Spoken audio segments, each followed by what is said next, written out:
Okay. I have to begin by thanking the Hall of Fame Committee. Thank you for an honor that I'm still having trouble grasping as reality. Along with my fellow inductees, this is an honor that I certainly did not earn by myself. I came to Trenton State College because I wanted to win and wanted to win a lot.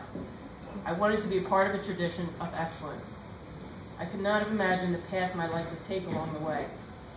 Playing for two intense, high-demanding coaches was challenging and rewarding, and their philosophy of coaching continues to stay with me.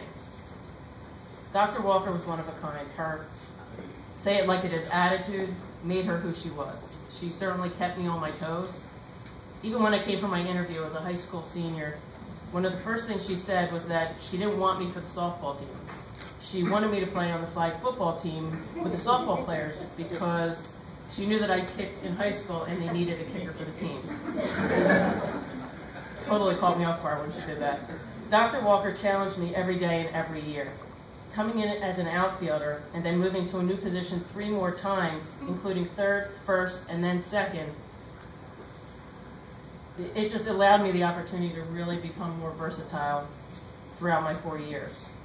It is difficult to walk onto a team mid-year while the rest of the team bonded in the fall, yet I had terrific, supportive coaches, including Deb Simpson, who helped me throughout my career. Aside from the coaches, my teammates were extremely supportive as I chased my dream of playing 2 very different sports and still encouraged me to reach new heights. Dr. Walker spearheaded that support, and I am grateful for her allowing me the opportunity to play for her for 4 years. It was always a challenge once field hockey was over to get ready for softball. Since I would miss all of fall ball, I had to make up for that time of not being out on the softball field. A huge part of my success is directly related to Mr. Rada. I would take a week or 2 off once field hockey was done to refocus, and then I would be in the North Gym working with him one-on-one. I would come up during winter break for individual sessions to get back on track. His ability to teach any position as well as he did, and along the way helping improve my hitting, helped make me the player I became, and I can't thank him enough for the effort that he put forth with helping me improve. Now, switching gears, my field hockey experience continues to shape who I am today. Sharon was the motivator, the counselor, the problem solver. She knew how to reach you to help you feel like you could succeed. Sometimes it was a bit of tough love, and other times it was a caring look and a pat on the back. Sharon created an environment where you were pushed to excel by the coaches and your teammates. Every day we were expected to be better than the day before, to be the aggressive learner, to be a good teammate, to break the game down to its simplest of skills, to then be able to perform the harder ones. It was and continues to be all about the fundamentals. It was about loyalty and fighting more for the player next to you than for yourself. All of these expectations stemmed from Sharon. Her desire to simply want to see us happy. That's what it was always about. And as players, we knew that. One thing that remained constant was the sense that my coaches believed in my ability to succeed. This continued as I took a chance and held off my graduation for a semester to play on the lacrosse team. Never having played lacrosse, I wanted the opportunity to finish my college career by learning another sport because that drive to compete was still so intense. That decision ultimately allowed me to finish my playing career leaving as a national champion. It was a great experience. Yet none of the successes could have been possible without my teammates. I was always surrounded by other players who had that same desire, fight, and will to leave everything out on the field. Seeing a teammate die for a ball that seemed out of her reach and still make or finish the play was incredibly inspiring. These were teammates who had that same heart, that same drive as I had on the field. We were connected. It was always about giving everything of yourself because you cared that much about the game, the program, and your team. To be surrounded by other players who had that same work ethic, heart, and grit made my years of playing so rewarding. I've been so fortunate to have those teammates on the field with me, and even now to have them in my life. Gina, Kosser, I learned so much from you as players and people, and I thank you from the bottom of my heart for your friendships.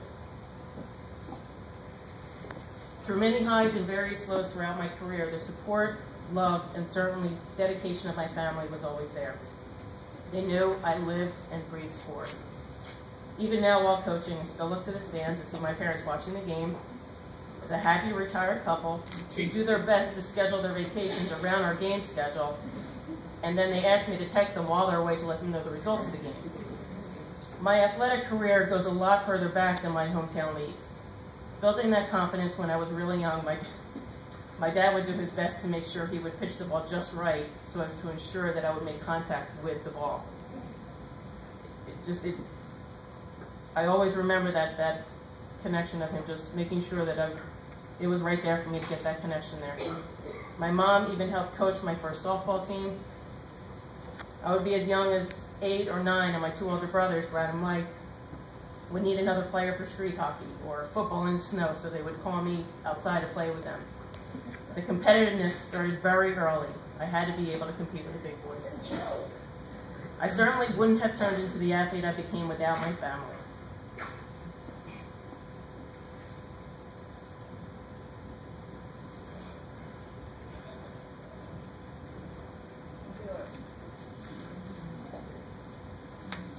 God bless her.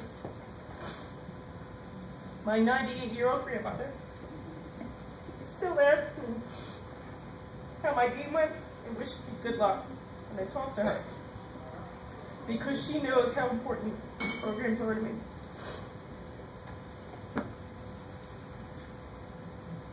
Having all of you here tonight means more than I can truly ever express in words. Mom, Dad, knowing you have always been in my corner, supporting me, telling me like it is, even when, and especially when I played subpar, and just being there sacrificing for me, really leaves me almost speechless. I've been so fortunate to have you in my life that your continued presence and support means more to me every passing day. In closing, I'm so thankful and grateful to have been an athlete at TSC and a coach of the TCNJ athletic department. I wouldn't want to be anywhere else. I wouldn't be the player I was, the coach I hope to continue to be, and the person I can only wish to grow into without my softball, field hockey, and lacrosse teammates, our past and present student athletes, and all of my mentors.